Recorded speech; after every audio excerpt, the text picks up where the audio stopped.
4000 ఏళ్లుగా ఇక్కడి ప్రజలు ఎలా జీవిస్తున్నారో తెలుసా? శతాబ్దాలుగా మానవాళిని కలవరపెడుతున్నాయి. ఈ డాక్యుమెంటరీలో సంభాల యొక్క రహస్యాలకు సంబంధించిన ప్రశ్నలు మరియు ఇతర కథనాలకు సమాధానాలు మీరు కనుగొంటారు. సంభాల యొక్క జ్ఞానం మరియు శక్తి నేటికి ఉందో లేదో తెలుసుకుందాం. శతాబ్దాలుగా సైన్స్కు ఇది ఒక పజిల్గా మిగిలిపోయింది. కానీ కొన్ని కథలు ఈ మర్మమైన సంఘటనను గ్రహాంతరవాసులకు సంబంధించినవిగా చెప్తారు. ఈ సామ్రాజ్యం 13వ శతాబ్దంలో మంచుతో కప్పబడిన ఒక నిర్మానుష్య ప్రదేశంలో స్థిరపడింది. కానీ 15వ శతాబ్దం నాటికి ఈ ప్రదేశం సంపదతో నిండిపోయింది. రాష్ట్రంలో 1 మిలియన్ మంది ప్రజలు సంతోషంగా జీవిస్తున్నారు. ఏదైతేనేం సంభాల నగర ప్రజల కారణంగానే ఇది భారతదేశానికి కేంద్రంగా ఉంది. బౌద్ధమతంలో ఇది దేవతల నివాసం. కానీ 1673లో లడఖ్ రాజు తన సైన్యాన్ని దాడి చేయమని ఆదేశించినప్పుడు అతను ఒక వింత దృశ్యాన్ని చూశాడు. అక్కడ ఉన్న 1,00,000 మంది ప్రజలు అకస్మాత్తుగా అదృశ్యమయ్యారు. గుహల దగ్గర కదలిక సంకేతాలు ఇటీవల అక్కడ చాలా కార్యకలాపాలు జరిగాయని స్పష్టం చేసింది. ఈ సొరంగాలు విరిగిపోయాయి.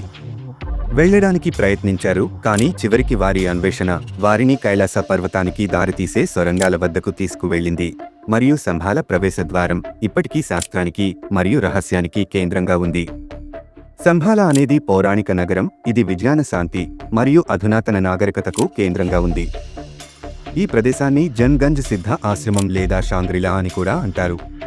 కానీ సంభాల నివాసితులు హనుమంతుడు, అశ్వత్థామ వంటి వారు పురాణాలలో ఈ రోజు వరకు ఆధునిక సాంకేతికత, మ్యాపింగ్ మరియు నావిగేషన్ వ్యవస్థలను కనుగొనడం అంత సులభం కాదు. భలా అనేది బహుమితీయ స్థితి. దీనికి చేరుకోవడానికి బహుమితీయ స్పృహ అవసరం. దీన్ని హిమాలయాల ఆధ్యాత్మిక వాతావరణంలో కనుగొనవచ్చు. పురాతన మత గ్రంథాలలో టిబెటన్ బౌద్ధమతం యొక్క పురాణాల వరకు ఈ ప్రదేశం పవిత్రమైన వారసత్వం మాత్రమే కాదు. ఈ రహస్యమైన నగరం సంభాలను చేరుకోవడం సులభం కాదని చెప్పబడింది. ఇక్కడి ప్రజలు అమరులని, మరణానంతర జీవితం సాధ్యమని నమ్ముతారు. టిబెట్ యొక్క అతిపెద్ద విభాగం సేవన్. ఈ శతాబ్దంలో కూడా సంభాల యొక్క పురాతన బౌద్ధ గ్రంథంలో సంభాల యొక్క మొదటి రాజు సుచంద్ర 9 అంతస్తుల పర్వతాన్ని నిర్మించాడని చెబుతారు. ఇది దాని ప్రత్యేక నిర్మాణం మరియు శక్తికి ప్రసిద్ధి చెందింది. టిబెటన్ బౌద్ధమతంలో సంభాల గురించి చెప్పారు. సంభాలకు ప్రత్యేక మతపరమైన మరియు ఆధ్యాత్మిక ప్రాముఖ్యత ఉంది. ఆధ్యాత్మిక శాంతి, కరుణ మరియు జ్ఞానానికి ప్రతీకగా పరిగణించబడేది. ఇది కాలచక్ర తంత్రంలో వివరంగా పేర్కొనబడింది. ఇది కాలచక్ర తంత్రం యొక్క చాలా ముఖ్యమైన గ్రంథం. ప్రపంచాన్ని అజ్ఞాన, హింస మరియు అధర్మం ఆధిపత్యం చేస్తున్నప్పుడు సంభాల వస్తుందని అంచనా వేయబడింది. ఇందులో చివరి రాజు కనిపిస్తాడు. ఈ రాజును రుద్రచక్రం అని పిలుస్తారు. మరియు అప్పుడు ఈ రాజు అధర్మాన్ని నాశనం చేస్తాడు మరియు మతాన్ని పునఃస్థాపిస్తాడు. దీనితో పాటుగా సంభాల యొక్క ఒక ప్రత్యేక ఆచారాన్ని సంభాల యొక్క ఆధారం చేస్తుంది. బౌద్ధమతం యొక్క లోతైన తాంత్రిక సూత్రాల గురించి ఇప్పుడు హిందూ మతంలో సంభాల గురించి ఏమి చెప్పబడిందో తెలుసుకోండి. సంభాల లోతైన మతపరమైన మరియు ఆధ్యాత్మిక ప్రాముఖ్యతను కలిగి ఉంది. శ్రీమద్ భగవత్ పురాణం, విష్ణు పురాణం, మహాభారతం, మత్స్య పురాణం ప్రపంచ రక్షకుడు అయిన కల్కి యొక్క స్వరూపం గురించి ప్రస్తావిస్తూ కాళుని అవతారం సంభలను చంపేస్తుందని నమ్ముతారు. మత గ్రంథాల ప్రకారం కలియుగం యొక్క వ్యవధి 32,000 సంవత్సరాలు మరియు దాని మొదటి దశ ఎప్పుడు జరుగుతోంది. కలియుగం చివరి దశ వచ్చినప్పుడు విష్ణువు తన చేతిలో ప్రకాశించే కాంతితో దర్శనమిస్తాడు. ఇది ఖడ్గాన్ని మోస్తున్న యోధుని రూపంలో చిత్రీకరించబడింది. ఈ ప్రవచనం శ్రీకృష్ణుడు జన్మించిన 21వ పక్షంలో లేదా మార్గశీర్ష మాసంలోని కృష్ణపక్షంలోని అష్టమి నాడు పుడుతుందని నమ్ముతారు. శ్రీమద్ భగవత్ పురాణం మొదటి భాగం 3వ అధ్యాయంలోని 25వ శ్లోకంలో చెప్పబడింది. 2 యుగాల జంక్షన్లో భూమిపై పాలకులు ఎప్పుడు అధోగతి పాలవుతారు మరియు దోపిడీదారులు అవుతారు. అప్పుడు విశ్వంలో విష్ణువు కాళీ అవతారం తీసుకుంటాడు మరియు విష్ణువు యస్ యొక్క కుమారుడిగా అవుతాడు.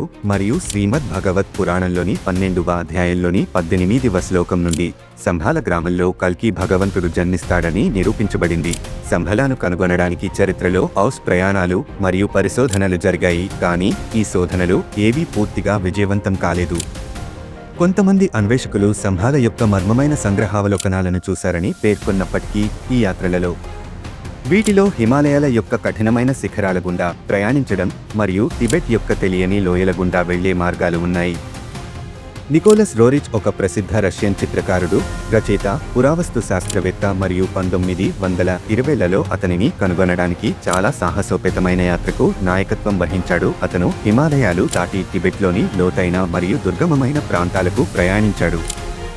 ఈ యాత్ర టిబెట్లోని కష్టతరమైన భూభాగంలో ఉంది మరియు నిగూఢమైన లోయలు మరియు పర్వతాల గుండా వెళ్ళింది. కోలాస్ రోరిచ్ రాయ్ శిఖరం, హిమాలయాల లోయలు మరియు ఎత్తుల గుండా టిబెట్ దుర్గమమైన పర్వతాలకు వెళ్ళినప్పుడు ఈ నగరం యొక్క రహస్యం భౌతిక రూపంలో మాత్రమే కాదు, ఇది ఆధ్యాత్మిక మార్గం అని నేను ఆగస్టు 1927న నా ఆకాశాన్ని చూసినప్పుడు జీవితం ఇది నా మెసేజ్లన్నిటినీ క్లియర్ చేశాను. సంభలాను కనుగొనడం సులభం కాదు.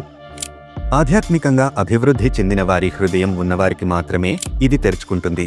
ఇది రాబోయే కాలంలో మానవాళికి మార్గనిర్దేశం చేసే ఒక డైరీ మరియు బౌద్ధమతంలో ఇది ఒక ముఖ్యమైన రాయిగా పరిగణించబడుతుంది. సంభాల యొక్క రహస్యాలు అతను తన ప్రయాణాలలో అనేక రహస్యమైన సంఘటనలను అనుభవించాడు మరియు చింతామణి అని వ్రాసాడు.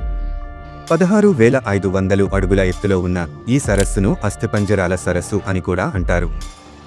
ఈ సరస్సు టిబెట్ సరిహద్దు నుండి 65 కిలోమీటర్ల దూరంలో ఉంది మరియు పర్యాటకులను ఆకర్షిస్తుంది. రూప్కుండ్ సరస్సులో 800 కంటే ఎక్కువ మానవ అస్థిపంజరాలు దశాబ్దాలుగా పడి ఉన్నాయి. దీనిని అర్థం చేసుకోవడానికి శాస్త్రవేత్తలు చాలా కాలంగా ప్రయత్నిస్తున్నారు. 2019లో ఈ వ్యక్తుల DNA నమూనాలను పరిశీలించగా దాదాపు 1000 సంవత్సరాల కాలంలో వీరిద్దరూ ఒకే సమయంలో చంపబడ్డారని తేలింది. కొన్ని అస్థిపంజరాల్లో పుర్రె ఎముకలు విరిగిపోయాయని తేలింది. ఈ ప్రజలు అక్కడ ఉన్నారని ఎలా చేరుకోవాలి? కొన్ని నమ్మకాల ప్రకారం సంభాల రక్షకులు మానవులే అని నమ్ముతారు మరియు సంభాల యొక్క రహస్య నగరం కైలాస పర్వతం పాదాల మీద ఉంది. సమీపంలో మానవుడు ఉంటే ఈ యాత్రికులను బంధించి రూప్కుండ్ సరస్సులో విసిరివేసి ఉండవచ్చు. ఈ అస్థిపంజరం సంభలాను వెతుక్కుంటూ వచ్చి యతి బాధితులుగా మారిన వారి కథలు హెలెనా బ్లావాస్ సంభాల గురించి పరిశోధించారు. హెలెనా బ్లాస్ఫియస్ ఒక ప్రసిద్ధ రష్యన్ ఆధ్యాత్మిక తత్వవేత్త మరియు థియోసాఫికల్ సొసైటీ సహ వ్యవస్థాపకురాలు. ఆమె తన జీవితకాలంలో అనేక ప్రాచీన మతాలు, తాత్విక సంప్రదాయాలు మరియు ఆధ్యాత్మిక జ్ఞానాన్ని అన్వేషించింది మరియు సంభాల గురించిన పరిశోధనలు ఒక ఆధ్యాత్మిక దృక్పథంతో లోతుగా అనుసంధానించబడి ఉన్నాయి. బ్లావట్స్కీ యొక్క రహస్య సిద్ధాంతం అత్యంత ప్రసిద్ధమైనది మరియు ఈ పుస్తకంలో అతను మానవాళికి ఉన్నతమైన జ్ఞానాన్ని మరియు మార్గనిర్దేశం చేస్తున్న సంభాలను ఒక దైవిక నగరంగా వివరించాడు మరియు 1930ల చివరిలో మానవాళికి రహస్యంగా సహాయం చేసిన సంభాల గురించి ప్రస్తావించాడు. ప్రముఖంగా తింటుంది. హెన్రిచ్ హిమ్లెర్ కోసం నాజీ ఆధ్యాత్మిక జ్ఞానం మరియు శక్తులు సంభాల యొక్క మూలం అని నమ్మేవారికి ఆధ్యాత్మికత మరియు ప్రాచీన నాగరికతలు చాలా ఆసక్తిని కలిగి ఉన్నాయి మరియు 1938లో నాజీల నాయకత్వానికి ఈ సాంకేతికతలు ఆధిపత్యం చెలాయించగలవని నాజీలు విశ్వసించారు. ఎడిషన్ టిబెట్ యొక్క భౌగోళికం, సంస్కృతి మరియు వృక్ష సంపదను అధ్యయనం చేయడానికి ఉద్దేశించబడింది. అయితే దాని వెనుక లోతైన మరియు రహస్య ప్రయోజనం ఉంది. సంభాల నాజీ శాస్త్రవేత్తలు మరియు అధికారులు కనుగొన్నారు. సంభాలాలో దాగి ఉన్న దైవిక శక్తి మరియు పురాతన సాంకేతికతలు వారిని ఒక సూపర్ పవర్గా మార్చగలవని నమ్ముతారు. అయితే ఈ ప్రచారం యొక్క ముగింపు సంభాలకు చేరుకోలేదు మరియు వారి అనేక మిషన్లు విఫలమయ్యాయి. ఇది సంభాల యొక్క రహస్యాన్ని వారు విశ్వసించారు లేదా అది కేవలం దైవికమా? మరియు ఈ ప్రచారాలు ఆధ్యాత్మిక చిహ్నం మరియు అవి సమాధానమిచ్చిన దానికంటే ఎక్కువ ప్రశ్నలను లేవనెత్తాయి. కానీ సంభాల యొక్క రహస్యం ఇంకా అపరిష్కృతంగా ఉంది మరియు సంభాల నాగరికత యొక్క ప్రజలు ఎలాంటి అధునాతన సాంకేతికతను ఉపయోగించారు, వారు గ్రహాంతరవాసులతో ఎలా సంబంధాలు కలిగి ఉన్నారు అనే విషయాలు మనకు తెలిసినవి. పురాతన గ్రంథాలు మరియు కథలలో ప్రస్తావించబడిన సాంకేతికతలు నేటి సైన్స్ మరియు టెక్నాలజీ కంటే చాలా అధునాతనంగా పరిగణించబడే సాంకేతికతలు మరియు శక్తులు. సంభాల యొక్క అత్యంత ముఖ్యమైన మరియు రహస్యమైన సాంకేతికత యొక్క ఆధారం చింతామణి రాయి మరియు టిబెటన్ మరియు హిందూ గ్రంథాలలో ఈ రాయి సంభాల నివాసులకు మానసిక మరియు ఆధ్యాత్మిక శక్తిని అందించిందని నమ్ముతారు. విమానం వంటి ఎగిరే సాంకేతికతలు లేదా గ్రహాంతరవాసులు ఇచ్చిన వాహనాలని కొందరు నమ్ముతారు. అవి భూమి వెలుపల ప్రయాణిస్తాయి. సంభాల ప్రజలు విశ్వంలోని ఇతర గ్రహాలకు ప్రయాణించగలరని టిబెటన్ గ్రంథాలు కూడా చెప్పగలవా మరియు వారు ఇతర గ్రహాలకు ప్రయాణించే సాంకేతికతను కలిగి ఉన్నారని చెప్పగలరా? అత్యంత రహస్యమైన విషయం వారి అమృతం. సంభాల ప్రజలు వేల సంవత్సరాల పాటు జీవించగలరని వారి అధునాతన వైద్య విధానం మరియు యోగా పద్ధతులు వారికి వయస్సు తర్వాత వృద్ధాప్య ప్రక్రియను నిలిపివేసే సామర్థ్యాన్ని ఇచ్చాయి. నిరంతరం కొత్త కణాలు ఏర్పడటం కొనసాగుతుంది మరియు అవయవాలు చాలా కాలం పాటు ఆరోగ్యంగా ఉంటాయి. వీలైతే ఒక వ్యక్తి 1000 సంవత్సరాలకు పైగా జీవించగలడు. సంభాలలో నివసించే వ్యక్తులు యోగాలో ప్రవీణులని మరియు దాని సహాయంతో వారు తమ భావోద్వేగాలను నియంత్రించుకోవచ్చని చెబుతుంది. అయితే సంభాల నాగరికత మరియు దాని సాంకేతికతలు ఇప్పటికీ ఒక రహస్యం లేదా శక్తిగా ఉండవు. సంభాల యొక్క సాంకేతికత మరియు జ్ఞానం మన ఆధునిక శాస్త్రానికి మించినది అని సంభాల ప్రజలు నమ్ముతారు. గ్రహాంతరవాసులతో కమ్యూనికేట్ చేయడానికి ప్రజలు ఈ శక్తులను ఉపయోగిస్తారు. తదుపరి మరియు చివరి అధ్యాయంలో సంభాల నగరం ఎక్కడ ఉండవచ్చో తెలుసుకుందాం. రేకుల మధ్య కొండలు విస్తరించి ఉన్నాయి. సంభాల నది ఈ దివ్య నగరానికి జీవం పోస్తుంది. రేకుల పైన కపాల రాజధాని ఉంటుంది. రాజభవనాలు బంగారం, వెండి, పచ్చ, నీలమణి, ముత్యాలు వంటి విలువైన లోహాలతో నిర్మించబడ్డాయి. గత శతాబ్దాలుగా రాజ్యం అనేక ప్రాంతాలకు అనుసంధానించబడి ఉంది మరియు అనేక మంది వ్యక్తులు సంభాలను వెతకడానికి బయలుదేరారు. అయితే సంభాల యొక్క ఖచ్చితమైన ప్రదేశం ఇంకా కనుగొనబడలేదు. హిమాలయాలలోని అనేక మంది పండితులు ఈ పవిత్ర స్థలం కైలాస పర్వతానికి పశ్చిమాన ఉన్నారని నమ్ముతారు.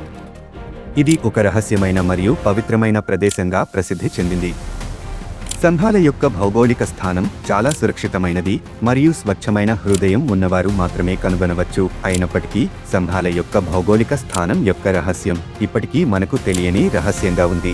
మీ ఆలోచనలు మాకు చాలా ముఖ్యమైనవి కాబట్టి మీరు ఈ డాక్యుమెంటరీని ఇష్టపడితే, మా ఆలోచనలు మీకు నచ్చితే, మీకు ఇలాంటి సమాచారం కావాలంటే మాతో చేరండి. గో డీపర్ తెలుగుని సబ్స్క్రైబ్ చేయండి. బెల్ చిహ్నాన్ని నొక్కడం మర్చిపోవద్దు.